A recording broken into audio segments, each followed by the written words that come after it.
Hey everybody, Jim Sammons here. Welcome to the Kayak Fishing Show Live. Another one of our little impromptu shows. I had some things I wanted to talk about, but I'm going to get to it in a few minutes because I want to at least try to get a few people on here with us. And, quite honestly, I'd love to hear some different opinions than mine. So, what is your arguments on the subject that we're going to be talking about? But first off, just a couple of minutes ago, I got a package. And I love opening packages on here. And I think I know what it is. Yep. It is some boxes of lures, I'm thinking. Patrick had his new lures coming out. And he told me he would send me some. The Flying Popper. Let me hide my name off there. So, new ocean-born band of anglers. That is the Flying Popper. And also quickly, there's a few boxes. It looks like each box has one style. One style. Oh, no, that doesn't. They have different colors as well. We have the Flying Pencil. And another Flying Popper. So a whole bunch of different colors and sizes and floating. And those are definitely going to be coming in handy on some of my upcoming trips. Not only kayak fishing, but here locally we've got some tuna showing up. So having something like these beautiful lures, another Flying Popper, to throw at the local tuna. Very cool. I'll be testing these and I'll give you guys all a report when I get a chance. This one got. And another Flying Pencil. Again, some of these are different weights. SLDs, super long distance. So, he sets them up in different weights for different cat. His thing really is a lot about castability, really getting that lure a long distance. So very cool. Ulf, how are you, man? Yeah, someone said tuna. So, you got to come out in September like we talked about, and we'll go chase some more tuna. I'm going to back up. Martin, no. Although a couple of you guys won some of these lures when we had him on. And I don't know about you guys, but I thought that was one of our best shows. Really fun. You guys so passionate about fishing. TJ, hey. Thumbs up. I love the fact that we have people from all over. It's just absolutely amazing. Anyone seeing the show? Are you guys not seeing me? Hey, Sean, how are you? I know you won a lure from Patrick on our last show. Paolo Kayak Fishing, how you doing? Egoitz, how are you, man? I'm going to see you very soon in Sweden. Chris Funk, how you doing? Glad you could join me here. I asked some of our Jackson Kayak teammates to join us for this one. Chris, you got a Shelta hat as well. That's very cool. Like I said, I wore one. I gave it a test drive the other day. The first time I wore it all day while kayak fishing. And again, it's just, they're so light and comfortable. They're absolutely amazing. Kill switches are law. Why not PFDs? Yeah, we're going to talk about that. Chris, how are you? Ismail, how are you? Andrew, it's great to see so many of our regulars show up for these. I really do appreciate it. And again, the reason I really just decided to do this one today was, of course, if you saw the post from yesterday, unnecessarily another kayak angler died. And there they're so unnecessary. I did some searches through. I was looking for some statistics on kayaker deaths, and one of them basically showed that 99. I wouldn't say 99, but like 90% of the people who did die were not wearing a PFD.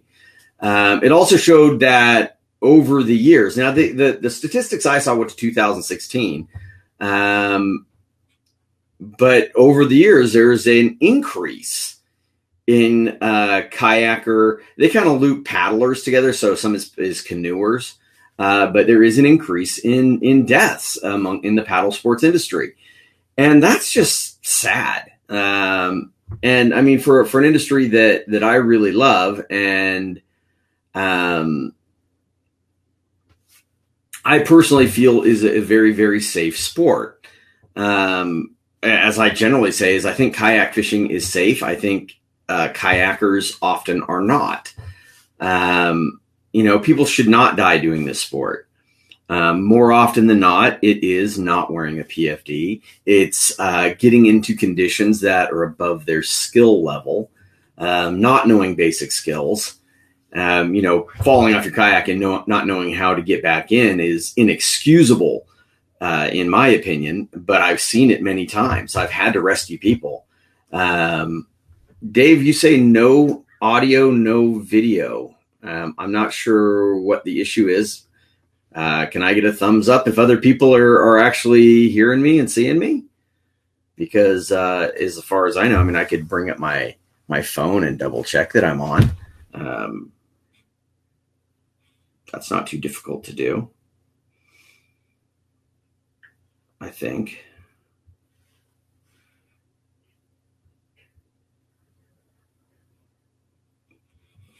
Pause. Well, I see myself on there. It does seem to be frozen. Dave, you're seeing me loud and clear. My wife says she sees me just fine. So maybe for some people it's frozen. I apologize for that. But if nothing else, always remember you can come back and watch these later. We always, for these things, many of them we will put over on YouTube and then also transfer them over to an MP3 for our podcast. So if you just want to listen to it. But yeah, most people are saying they can see us loud and clear. Hey, Charles, how you doing, man? Tim, everybody, again, I appreciate you coming here. Hey, Shane. I'm glad you could join us as a new kayaker. So, like I said, not knowing the basic skills, how to do self-rescues, things like that are so key. Knowing when the right day to go out. I mean, there's always another day to go. And I've told people many times that, I pulled up to the beach during a wide open yellowtail bite and, everybody had to go out, but the wind was blowing like 20 miles an hour at 4:00 in the morning. And generally speaking, it's only going to get worse. I decided to go out to breakfast instead. And then I hear later that 5 guys had to be rescued. It's just, common sense. I tell people all the time, it's like the most important thing you can bring with you out on your kayak is common sense. And sometimes that means not going out. Is that because, Jim, because there are more doing the sport now? I think death rate is probably very low compared to other water sports. Yeah, deaths actually on power boats is higher than paddling. And I do think it is a higher death rate now because it is a higher participation. There's definitely a lot more kayak anglers on the water than when I started. Back then there was me and a couple of guys. Now, you can launch at 4:00 in the morning and launch with 30 other guys in La Jolla if there's a good bite going on. So, yeah, definitely an increase. But the same thing holds true in pretty much all those deaths. It's most of the time people are not wearing a PFD. And to me, there's really no excuse not to wear one. And like I said, I'd love to hear people's arguments. If they want to argue with me on why they think they shouldn't have to wear one, let's hear it, But I mean, the argument that they're too hot or uncomfortable, to me, just doesn't hold water because, I mean, I have kayak fished all over the world in some of the hottest conditions. and I still wear my PFD. The PFDs now are so comfortable. If you get a good PFD and try some on and make sure you get one that's comfortable, there's no reason not to wear it. Like I said, I mean, there's the PFD that I wear. My favorite PFD is the Kayak CO2. It is a hybrid PFD. So it's an inflatable, but it has inherent flotation. So basically, if I'm to go in the water, it has flotation. If I need more flotation, I can either blow it up or pull the tab and it will inflate. So it's much less volume and not nearly as bulky as a lot of the other fishing PFDs out there. And I find it very, very comfortable. Martin told me 130 in the summer here in Arizona, wear it every day and not an inflatable. Yeah, see, I mean, just the pure inflatables, I'm not as much of a fan of because, again, if it fails with the one I wear, that CO2, it has inherent flotation. But even an inflatable is better than nothing. If you're just going to have the horse collar, if you're in that hot climate and maybe you're in shallow water, maybe just that is going to be fine. But something's better than nothing.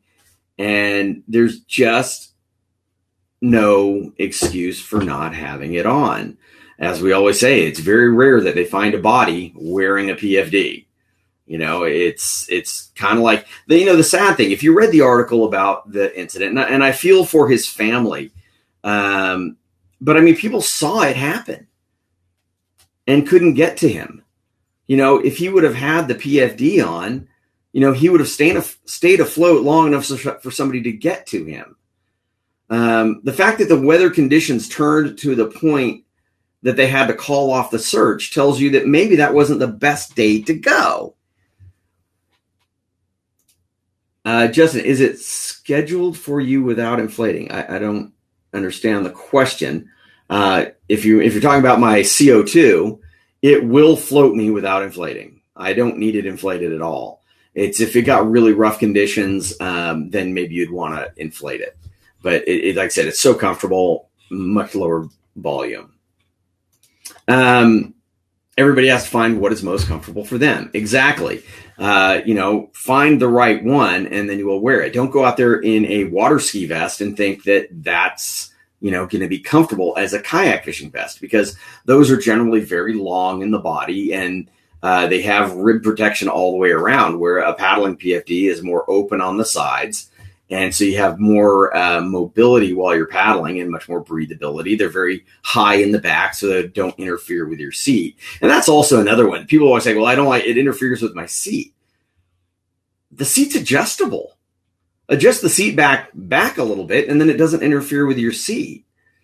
Manuel from Sweden. Hey, man, how are you? We're going to be in Sweden in a few weeks. I'm looking forward to that.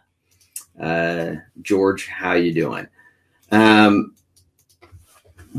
the argument you always hear is like, well, I'm a good swimmer. I'm a waterman. I don't need it. Well, that doesn't hold water. If things can go wrong, you don't need a PFD for those days. Hey, I'm going to go out and diving off my kayak. You need the PFD for when things go wrong. And I point this one out all the time. If you just do a search on YouTube of kayak fishermen hit by boat, you will see a guy get hit by a boat. And it happened like that. Now, nothing went wrong. Nothing bad happened, other than I think he lost his paddle or something. But it happened so quickly. If he had been hit in the head, if he had been injured, and he didn't have a PFD on, he was going to be in trouble. Charles, purchasing a PFD is as important as the purchase of a kayak itself. Very, very true. I actually had some clients. I do still guide a little bit. And I had a client who doesn't even have his own kayak, bought his own PFD because he wanted to have one that was comfortable for him. So, that is important, How does the Kayak CO2 breathe? It breathes just fine. I mean, good enough. Like I said, I wear it everywhere. It's a very comfortable PFD. I mean, they're still only so big. I think one thing that people should consider is a lot of times they go out there with no shirts on and shorts in those hottest climates, and they actually overheat because of exposure on their skin. That's why most of the time you'll see me out there. I do wear shorts a lot, but almost always wearing a long sleeve shirt. Harmony, if you have a medical emergency, you may not have the opportunity to swim. Exactly. You know, this guy yesterday, for all we know, he may have had a medical emergency and gone in the water and not been able to swim or help himself. Well, at least wearing that PFD would have kept him afloat longer. And the same thing goes for hypothermia. You go in cold water. Well, you know, your legs and your arms don't work so well anymore in that cold water. At least the PFD is going to keep you afloat. So hopefully someone can come and help you. Sean Russell. So a couple of years ago, I took a series of classes to become a certified AMA paddle instructor. I highly advise paddlers to take at least a few paddle classes. Not only will it teach you rescue procedures, it will also teach you the basic skills of how to paddle, making kayak fishing more enjoyable. I couldn't have said it better myself. You know, learning proper paddling skills and all those proper safety skills, and not only safety skills for yourself, not only learning how to rescue yourself, but how about learning how to rescue someone else? You know, I do a surf safety and paddle skills class, and one of the things we teach people is how to rescue someone that's in the water. You know, because quite honestly, I run into a lot of people who can't physically get themselves out of the water and back into their kayak because they never practice it.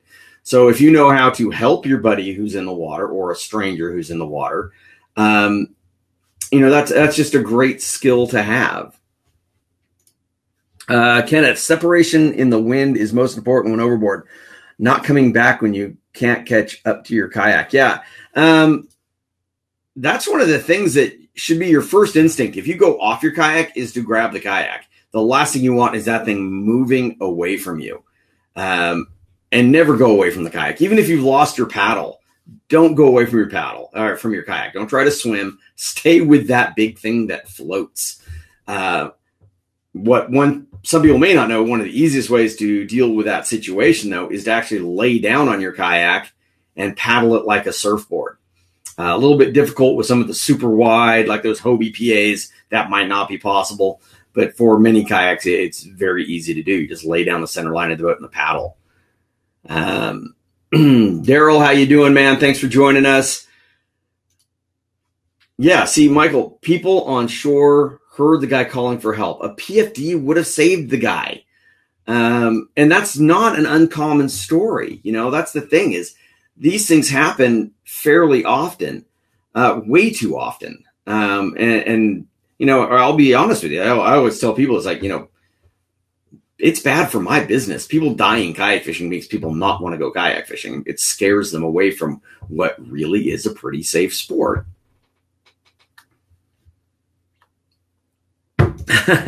Martin, you're I'll say a lousy paddler. That's why you fish out of a Hobie. Well, you know, that's actually pretty common. Pedaling doesn't take any particular skill. Paddling, though not rocket science, there is a certain skill involved.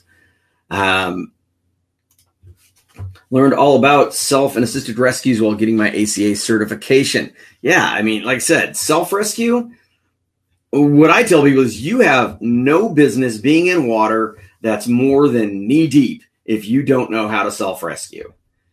And I've had experienced kayak anglers come fishing with me and fall off the kayak and not know how to get back in. And they tell me they are experienced kayak anglers. And they're not. You know, if you don't know how to do a self-rescue, you shouldn't be alligating. You should not be in water more than knee deep. And the people who say, well, I'm only fishing in the flats and shallow, in really shallow water, people drown in that much water. And, you know, and I tell you what, if I fell in some of the shallow waters in Florida and Texas that I've been into, where you sink up to your neck in mud, I'd still want the PFD, you know? Michael, do you recommend adding more foam to your kayak? No, not necessarily. The kayaks are going to float. As long as you don't have like a catastrophic failure where you flip over with hatches open or something like that. One thing I do recommend, and I did a video on it, was having a handheld bilge pump, always have a handheld bilge pump in your kayak. I mean, that's a number one safety device, whether it's to help yourself or to help somebody else. And also, it's not a bad idea to take one of these little bilge pumps like I have here and just hook it up where you make it so you can hook it up to a battery with a hose on it. And you've got a battery operated bilge pump, and you can just drop it in the hull and have it pump out. Because honestly, pumping out an entire kayak is rather fatiguing. So having something like that, like I said, you can look it up. I think it is on our YouTube channel, Kayak Fishing Tales. And you can see that video, how we did that. We actually did a race, the electric pump compared to the hand pump. The hand pump was actually faster, but I was exhausted. Where the electric pump, obviously, you could use it in conjunction with the hand pump and do it twice as fast. Jim, I did a cam strap assisted rescue video a while back that really helped with folks who have limited strength or mental abilities. I was able to use the method at a Special Olympic paddle event. Lots of good options. Yeah, a cam strap. There's one that's a prepackaged deal. I believe it's called the Safety Step. And it hooks onto the handle of your kayak, and it gives you something to put your foot in. So if you do have that limited upper body strength, having that loop of either whether it's cam strap or having that safety step, something like that to help you get back in. The main thing is if you go in the water, it should be instinctual how to flip your kayak back over and be back in the boat. You should not be in the water more than 30 seconds. I mean, literally, if my kayak was upside down, I could flip it over and be back in the boat in less than 30 seconds. So, like I said, it should just be, I'm in the water, deal with it, deal with business, get back in the boat. And this is particularly true when that water gets colder, because the longer you are in that cold water, the quicker you fatigue everything. First thing I teach, deep water entry. Yes, good idea. Like I said, that's something we do on every one of my classes. Harmony, yeah. If you're talking about the safety strap, yeah. Or like Chris was saying, you could do it with something as easy as you could make your own with a loop of rope that you always have attached to the handle of your kayak, and then maybe it sits under your seat, and then if you go in the water, you just pull it out, and there it is. They're very easy to make, or to get one that's pre-manufactured. And again, whether it's to help you or to help somebody you come across, if you already have the skills, have something like that, so maybe you can help somebody else.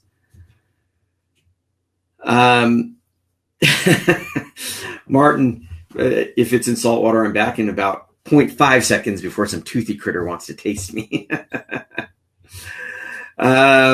Ross, he's added pool noodles to his Hobie angler. And again, that's not a bad idea. I don't know that it's necessarily something you have to do. Again, for the most part, the kayaks are going to float. I did have to rescue a guy in a pro angler. It's probably a couple of years ago now, who went out, because the drain plugs on that kayak are at the rear and out of sight, out of mind. And he went out with his drain plugs open and flooded his entire kayak. And he couldn't get back in because the boat was so flooded, it kept flipping back over. So I was able to get over to him, bilge out his kayak, and then get him back in his kayak. Fun noodles, pool noodles would certainly help in that respect, just because they're going to take up some room inside the boat. But, like I said, I'd love to hear somebody who really can.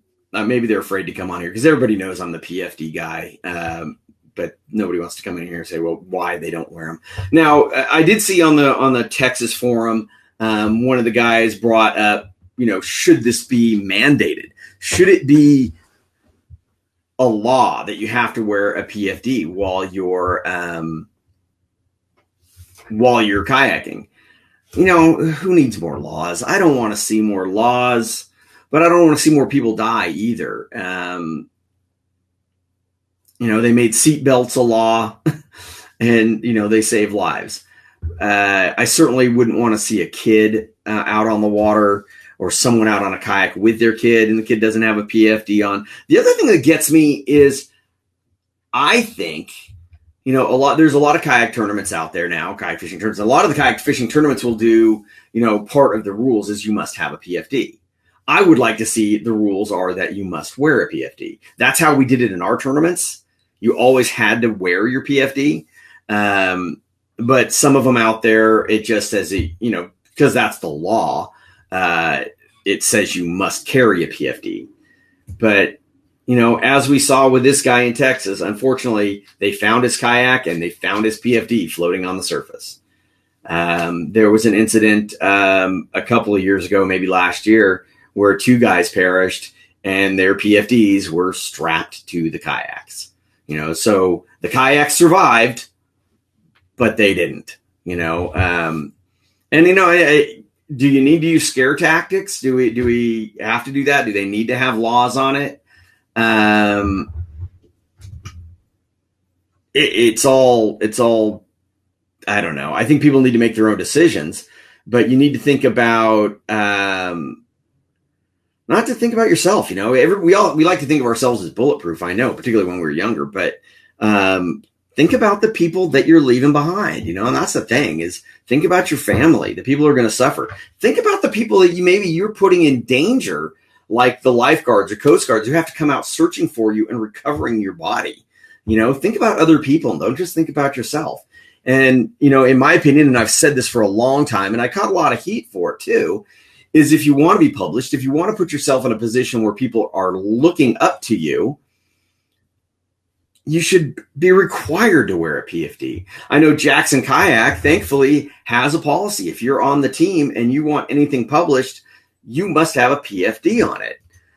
Jeff, you say you recently saw a vid where they recommended reaching over your boat, whereas I thought you recommended reaching under to get your boat upright. That is correct. You have to do which way works best for you. For riding your kayak, I prefer reaching under the boat, and let me hide that so I can show this a little better. You reach under your kayak and grab a strap or something or a handle on the far side, pull and push the boat over away from you. The reason being is I've seen too many people go over the kayak and pull the kayak back, and then the kayak comes back down and hits them in the head. During one of my surf classes, I had somebody do that. I told them how to do it my way, and they wanted to do it their way. And the kayak came back and hit him in the forehead and just split his forehead open. Because, there might be a handle there or a pop rivet. It can cut you, anything like that. Head wounds always bleed like a stuck pig. So bleeding out there in the salt water is not real cool. But I really like the reach under and push it. I think Hobie has the same policy as well. As where, you must have a PFD on to be published in any of their stuff. But I know there's the actual owner manufacturer of a kayak out there that never wears a PFD and, posts pictures of himself in the kayak that he's selling, not wearing a PFD. And to me, that's irresponsible.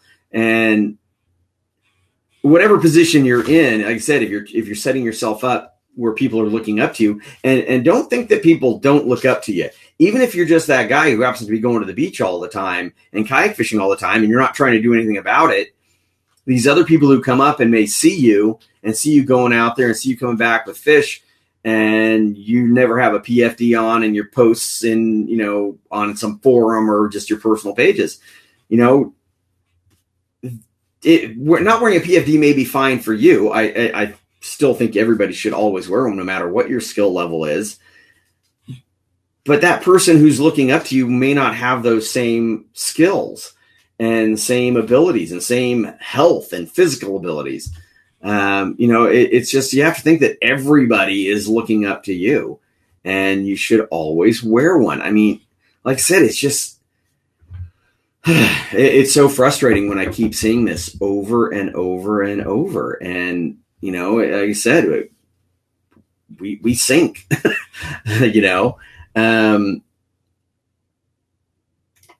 No, man, I'm here to be put on the spot. I don't mind being put on the spot. And like I said, I wouldn't mind hearing somebody else who wanted to argue any of these points.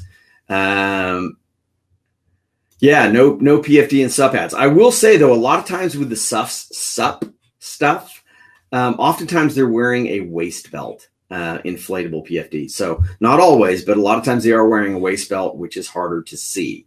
Again, not my first choice of a personal flotation device, but it's something, it's something to hold on to.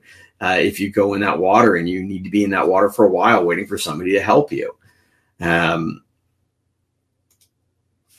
Yeah, don't leave land without wearing it, Jay. It's, I said, I've heard people say they don't wear a PFD because if a boat is coming, they want to be able to dive under it. I just don't buy that stuff. That is so much the exception.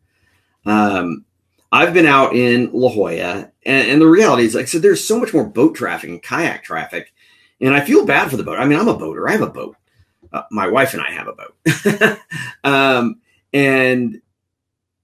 Kayaks become an obstacle course, and you veer off from one, and then there's another one. I told this story not long ago where we went out on a relatively foggy day in our boat, and there was 3 of us on board scanning, and we were in La Jolla, so I knew to go slow. I knew there's always kayakers there. And all of a sudden, like 3 kayaks just appear out of the fog. None of them wearing PFDs. They're all in like gray colored kayaks, which I like dull kayaks too. No PFDs, dull kayaks, no headlights, no lights on the kayak. They were, my wife, I have a boat I let you use. And this is true. It's my wife's name on the boat. And, we love that boat. So, and we have PFDs on the boat. If it's rough or anything like that, we wear our PFDs. For the most part, I don't wear it when I'm on the boat, but I do have them right there. And, as the law says, and if it does get snotty, then it goes on. When I had a smaller boat, we wore our PFDs while on that small boat all the time. You just never know what's going to happen. And that's what you just have to try to get across to everybody. You never know. It's not, the PFD is not for that time where you purposely jump in the water. The PFD is for the times things unexpectedly happen. I have been in my kayak in La Jolla and had a thresher shark free jump over the bow of my kayak. Now, if that had hit me, hit my head, hit my body, I for sure would have gone in the water. And God knows, how injured I might have been. Things you just never know. Michael, what's a good lighting system format on a kayak? The main thing is having one that's higher than your head and can be seen from 360. So like if I'm out in the dark, I'll have my kayak light on the back of my kayak, and then I'll have a headlight on so I can move that around and see and everything else. The thing is, the requirements on a kayak are not like a boat. You only have to have a light. So a headlight is acceptable. More importantly, though, if you have something that's tall enough, and like I said, needs to be seen from a 360, Yak Attack makes the VisiCarbon pole, has a bright light and a flag on it. And I'll tell you honestly, it makes it a lot easier to see people.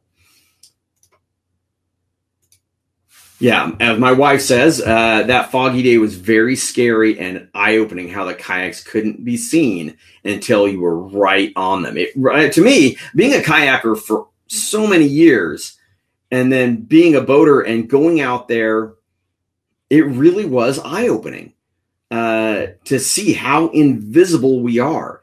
And you add a little bit of a swell and you're dropping into troughs, we are invisible. And you're going to go in the water like that if a boat hits you, and you may have to bail out. Just like, I'm sure you've all seen that video of the people in their boat when that yacht comes by at full speed and runs right over them and they all had to bail out. That's how things happen. Things happen in a hurry.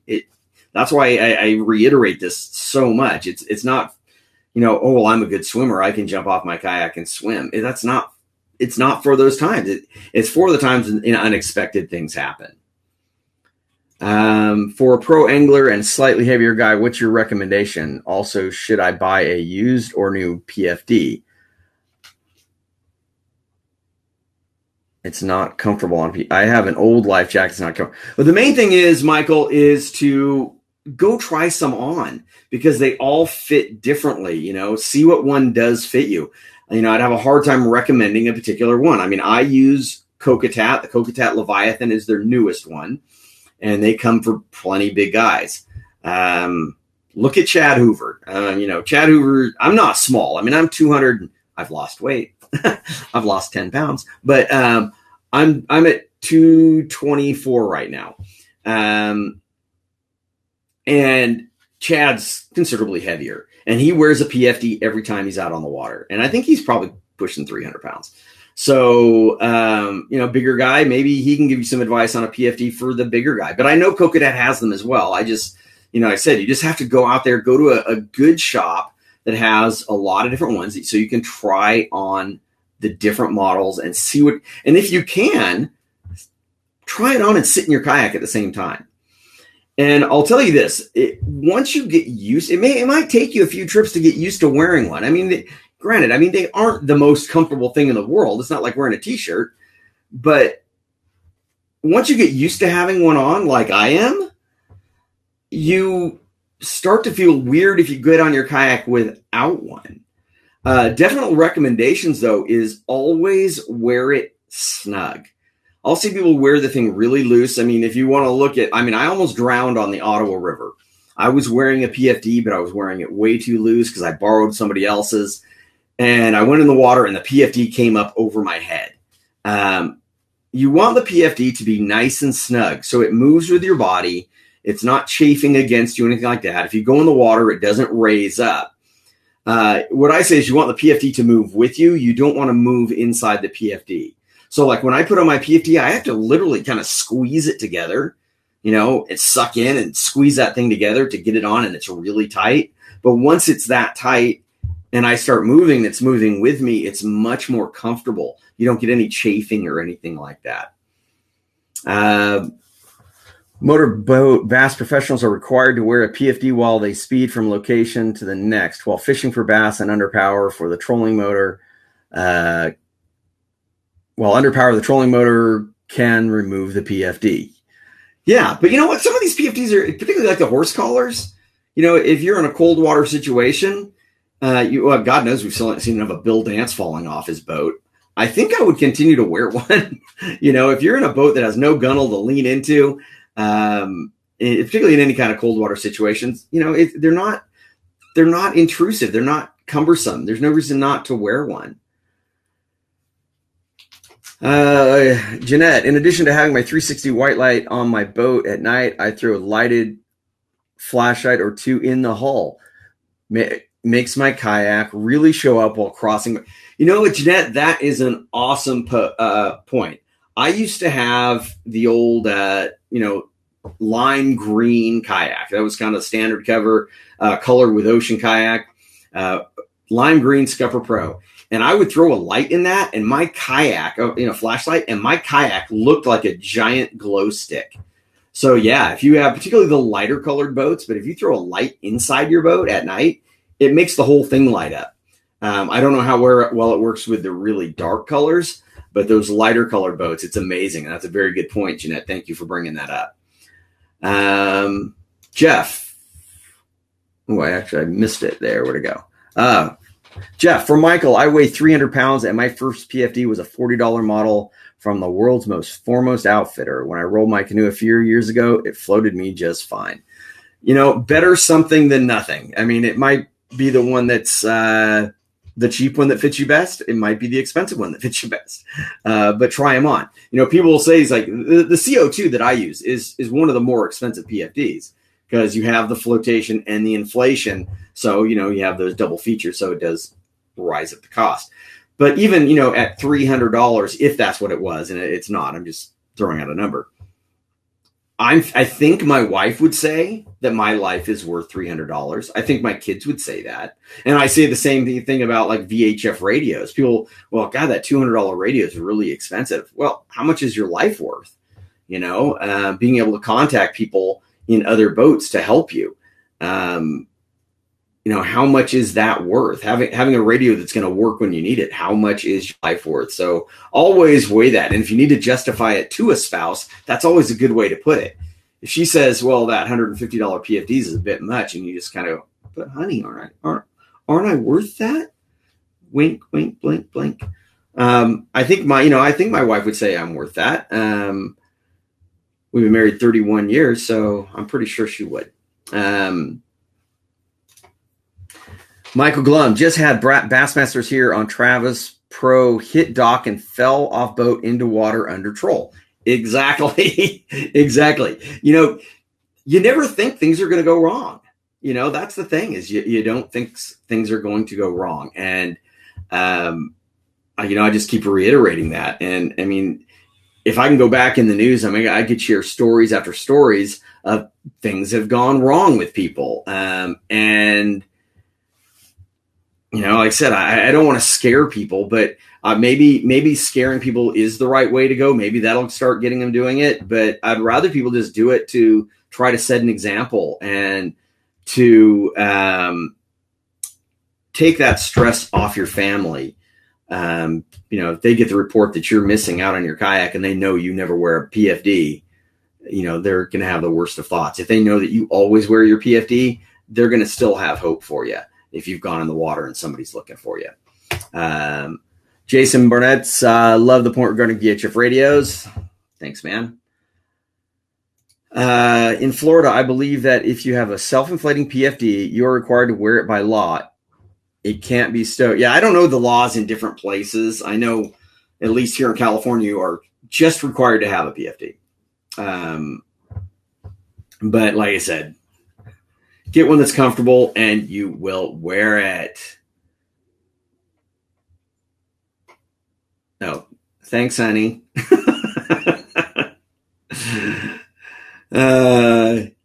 Yeah, Martin, depends on how much your life insurance policy is. Are you worth more dead than alive? And my wife says she's just kidding. Hey, Daniel, how are you, man?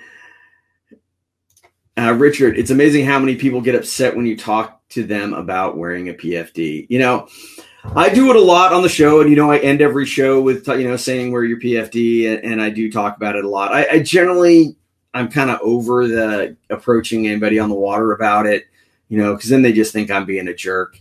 And I got enough people think I'm a jerk already. So for yelling at them for having their paddle upside down, like I said, Hector from Paraguay. Wow, that is so cool. Thanks for joining us, Hector.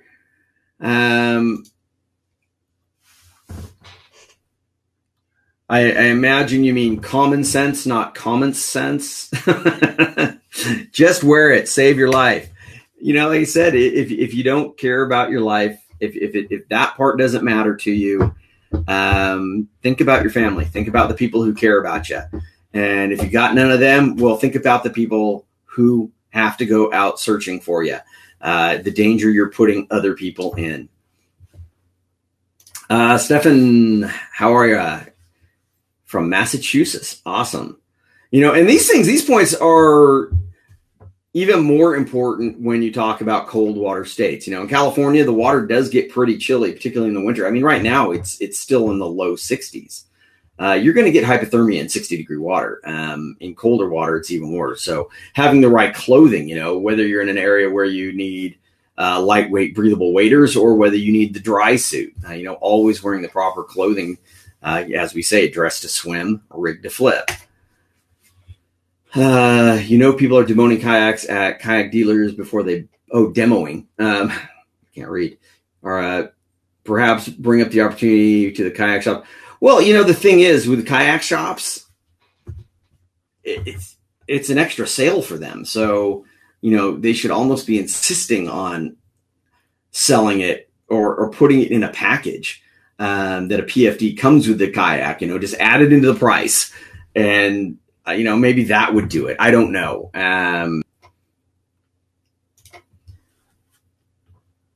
I promised my wife I would always wear it, and I do. Just a smart thing to do, and I did the same thing. I'll be honest with you. If you look back from years and years ago, there's plenty of pictures of me without a PFD on. When I was younger and as I say, bulletproof. But there wasn't the prevalence of what we see. There weren't as many kayakers on the water. There wasn't the news out there. I didn't know about, how many people do die doing this. So that's where, when I started guiding, especially, that's when I really said to myself, okay, I need to set an example to my clients. So I wear a PFD every time we're on the water. So I said, it's very rare, and it's happened. I mean, we did a trip we get called out on it all the time. We did a trip to Panama, and all our stuff was shipped down there. Everything arrived except our PFDs. Well, I certainly wasn't going to just not fish because our PFDs didn't arrive. We had a support boat, a camera boat with us anyway. So we did run into trouble. At least we had the boat there, keeping an eye on us. But, so yeah, it happens. But the main thing is make it the rule that you wear it, not the exception. Don't go, oh, well, it's looking a little snotty out today, I think I'll wear it. It should be wearing it every single time. And if it's looking a little snotty out there today, maybe that's not the day to go out. Like I've said over and over, there's always another day to go fishing. There's always another day. I don't care how good the fishing is out there. If the conditions are beyond your skill level and the weather is predicted to not be great and getting worse, don't go out. My daughter actually lives in New York right now, and she was telling me last week they had a pretty good storm. And I mean, it was reported that there was going to be storms, and this family went out on their kayaks and had to be rescued because they went out anyway. I said, there's always another day to go do it. Why put yourself and then those rescuers in danger? That's the thing. I said, look out for your family and look out for yourself, and think about the people who put their lives in danger every day, having to go out and save knuckleheads.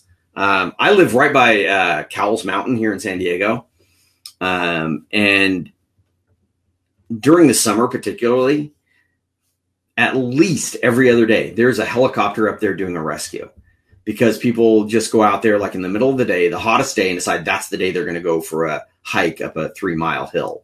And then next thing we hear is a helicopter going and airlifting them off the top. And I mean, that's, yeah, as my wife says, it's expensive. Think about the tax dollars, or I don't even know if the tax dollars covered, if you have to cover it yourself, like, ambulance fees. Because they put themselves in a position. The same people that, it's 100 degrees out, they decide to go up there with their dog, and then the dog dies. It's like common sense, people. That's sometimes the main thing. And, like I said, don't just think about yourself. Every time there's a rescue with that helicopter out there, I think about, and there's a guy dangling from that helicopter being lowered down to somebody. I think about those people. The danger they're putting themselves in every time they have to take that helicopter up and get dangled from it. So, I mean, as you can tell, and I'm sure if you guys have followed me at all, I'm very passionate on this subject. And the poor guy who died on Saturday in Texas, I feel so bad for his family. But I mean, I've literally had situations like this where I've made comments after somebody passed away, and people call me out on it for being insensitive. And I don't think I'm being insensitive. I think I'm just saying, let's all try to learn a lesson from this. It doesn't need to keep happening, but then it keeps happening. So where do we go? I mean, what are your guys' thoughts? Should there be a law to wear a PFD? I don't think there should be. I think the law should be your own common sense. I think that I would hate to see more legislation. But if like I said, they legislate seat belts, they legislate a lot of things, speed limits and everything else. People have to be protected because they can't seem to protect themselves. In Sweden, the polar bears just went away. Although I've been to Sweden twice, the water is very, very cold. You can't fix stupid. And common sense is not common. Martin, no law we have is enough as it is. stupid people will always find a way to be stupid. And, you know, the whole Darwin thing, you know, but like I said, that's why I don't think about the people, because they're the knuckleheads who go out and do it. I think about their families, you know, their wife, their parents, their kids, whatever the case may be. And like I said, there are so many options in PFDs. And though I'm not like I said, I'm not big on just the horse collar inflatables. That's not my first choice, but it's something, you know, it is something, and it could save your life. I would say stay away from the auto inflates. I actually had a client with me who had an auto inflate once, and a big wave hit him and it blew up in his face. It was actually quite comical at the time, but, you know, so, but like I said, if you're in the place that you're saying it's so hot that you can't wear a PFD, you know, like I said, the horse collar inflatable, you can't tell me that's too hot. You cannot tell me that's too hot to wear. And they can't be uncomfortable. There's nothing to them. Yeah, it sucks for their families, Martin. But it's their choice. I don't know if it is, but I feel for them. And yeah, auto inflates are not reliable. They do have to be serviced. That's why, like I said, that's why I wear the CO2, because it is that hybrid. It's not an auto inflate. It's a manual inflate. I can pull the tab. I can fill it up manually with my mouth, but it has inherent flotation, and that's why I love it. But it doesn't have the bulk of a fishing PFD, you know, and that's, I always do the fishing PFD, because basically that just means it's got a whole bunch of pockets, which I don't need, because I got tackle boxes and I got all kinds of stuff. Yes, Martin, I call BS on it's too hot. Like I said, you're hot in Arizona. I mean, I've done the Amazon. I've done Panama, where it's not only hot, it's ridiculously humid, and I still wear a PFD. Harmony, it's so unfair to family members and search and rescue people to have to risk their lives to search because you make the bad choice. That's very true. Not that it matters, but was this person a novice? Hey, Aaron, thanks for joining us, man. I don't know. I don't know that there was really any details. I mean, he had his own kayak. It looked like he had it rigged. I mean, there's pictures on there. It looks like it had it rigged with rod holders and a crate and everything else. So I don't know. Like I said, we don't know the situation. It may have been a medical emergency. He was in his 50s. You know, us old guys, our hearts can go. It may have been something like that. It may have been the fact he may have gone in the water and not known how to self-rescue. Who knows what happened? But like I said, it was a medical emergency. At least he had the PFD on. People would have had a chance to get to him. You know, if you're struggling with a heart condition and you're in the water, you're probably not able to swim too well or to self-rescue. You know, so you have that chance. I don't know how much the CO2 costs, but it is my favorite PFD. Like I said, it's just ridiculously comfortable. There are probably more breathable, but I like the fact that it's just not bulky. You know, it doesn't interfere with my paddling. I find some of the fishing PFDs, because they get all these pockets, they get so bulky when you're reaching your rod around your body, the butt kind of catches on your body, or catches on the PFD, I should say. So I have to reach out farther. So with the CO2, again, it's a little lower profile. I can bring it around in much closer in it. So it's just much more comfortable. Well, I'm just looking at this, guys. We have 131 comments on here. I am so stoked by that. And I really enjoy the conversation and the support. Briggs, they're novice or experienced, things happen. And that's what I keep saying.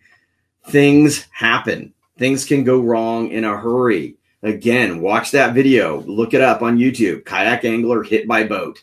And you will see it's nothing gruesome. Nothing bad happens. But he gets hit by a boat like that before he realizes it's there. Long story short, he was anchored in a river, and a tinny came around a blind corner and just sideswiped him. He didn't go in the water. I think his paddle went floating away. Some gear went floating away, but he got hit. You know, if he'd been hit in the head, if anything like that had happened, I mean, it could have been much worse. And things like that happen all too often. And I know, I've had run-ins. I had a guy in a fairly large boat purposely try to swamp me and a client, just being a jerk. There's those people out there too. So, there's those people who run their big boats on autopilot and they're watching trolling lines rather than watching where they're going. I mean, I've seen pictures of kayaks that have been ribboned by a propeller. I mean, just ribboned down the length of it. I said, those are the things you need to be prepared for. Those are the reasons you wear the PFD. It's for the unexpected, and the unexpected can affect anybody. It doesn't matter what your experience is. And that's the point I always try to get to people, and really drive home that we are all setting an example. No matter what level you're at, you're setting an example for somebody else who's watching you. And if they see you going out without a PFD on, they think that's the way you do it. And they think that's the safe way to do it.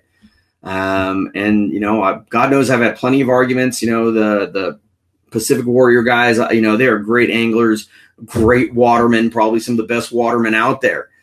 But my issue with him has always just been, that I would prefer that they set a good example, because they are catching big fish, and they are setting themselves up in a position to be looked up to.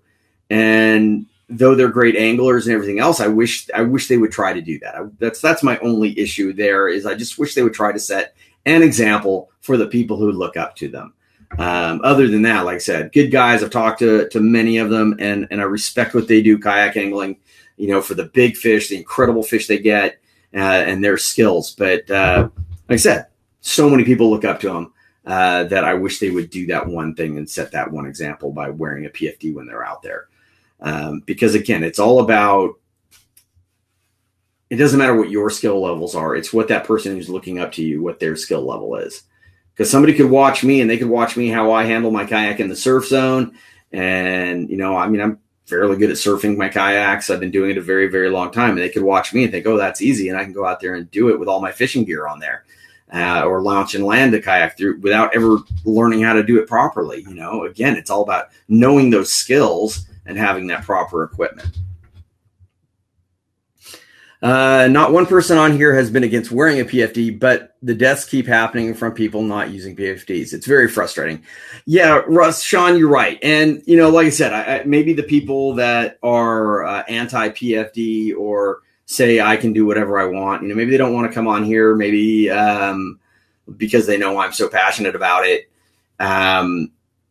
But believe me, if you post a question on a lot of forums or I make a comment on a lot of forums, people will come back, and say, well, you can't tell me what to do. I don't need it. It's too hot, yada, yada, yada. They'll have a lot of excuses. And like I said, my biggest thing, and I used to push for the whole thing when the Kayak Angler magazines and Kayak Fish magazine was out there, that they shouldn't publish photos of kayak anglers without PFDs on. And I got a ton of pushback on that.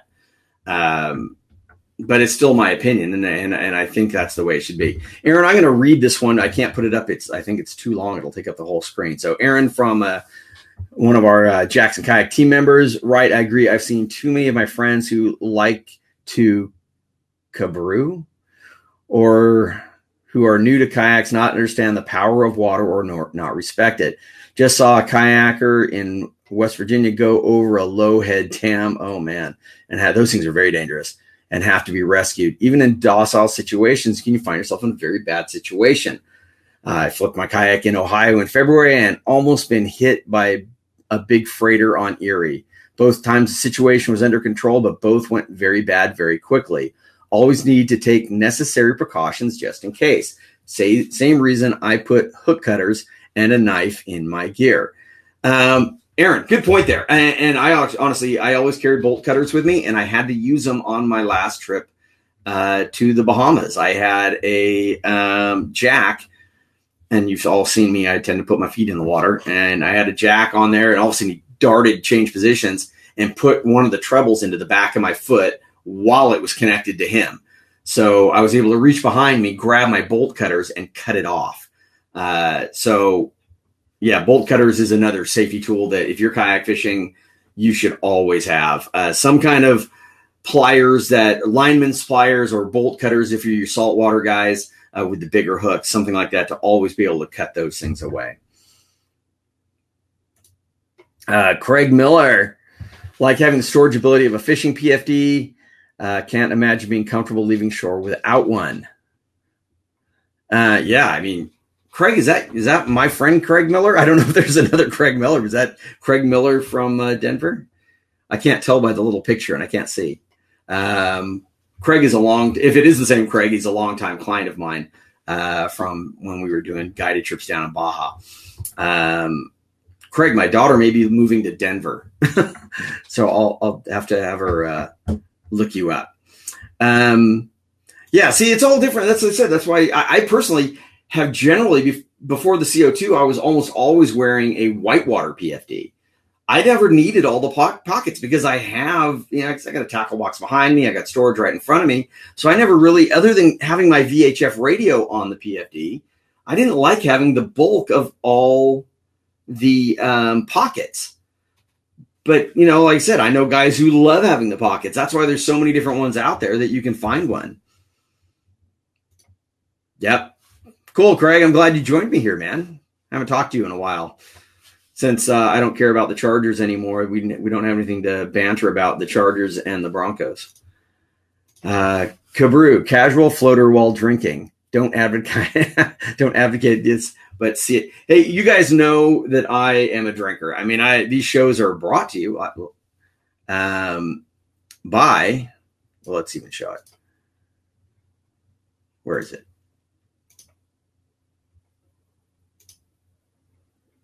Here we go. Brought to you by Ballast Point Brewing Company. I love beer. You will rarely, if ever, see me out on my kayak drinking, ever. I'll have plenty of beers when I get home, cleaning up gear, cleaning fish, but I never drink on the water. Maybe if out on my boat where we've got a few people, I might have one beer. I don't drink on the water. Kayaking mainly because obviously it is a depressant. If the conditions go sideways, I need all my wits about me and my paddle ability and my paddle strength to get back. So I definitely say leave the beers on the beach. Have them while you're at home cleaning up, not while you're out paddling. My PFD is my second office. Like I said, I know a lot of people who do that. They have so much in their PFD. And for me, it's just never been my thing. I just don't like having a lot of stuff in there. I like having the one thing for my radio, and then maybe I can have my small camera in there as well. Other than that, and the safety whistle. Other than that, I don't like anything in my pockets on my PFD.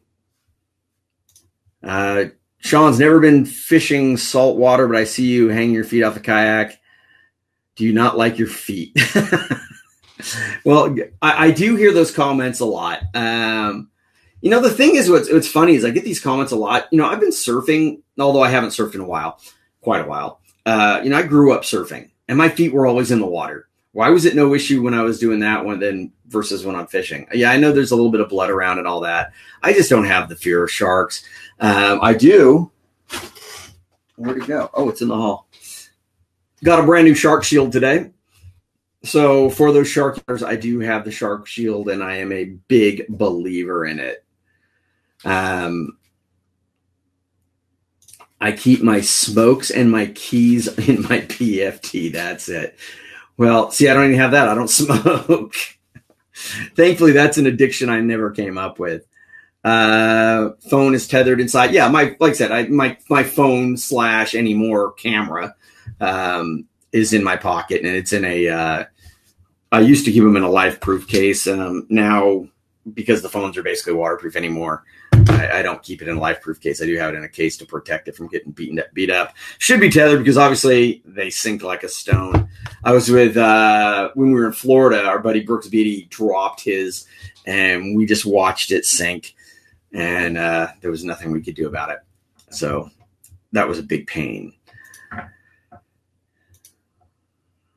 Sharks don't bother you for the most part. Yeah. I mean, I've had issues with sharks. That's why I have the shark shield. I'm not going to say they're not a problem, but it's more of a nuisance thing. I've had them come up and just swimming around the boat. And it's just a little unnerving. And then the other issue, like I've always said, is when you're landing a fish, you could run into trouble having if you've seen the video of and this is the one I get the most negative comments on, that people say they wish I died and stuff, is the video of the shark grabbing the yellowtail out of my hand in New Zealand.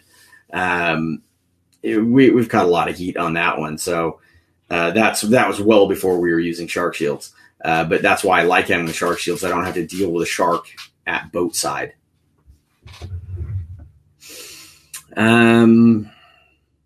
Yeah, so that was kind of our rant for the day, I guess. Actually, this thing went a little, I didn't think I'd be talking on this for an hour, but I'm happy to, and I'm glad that everybody joined me.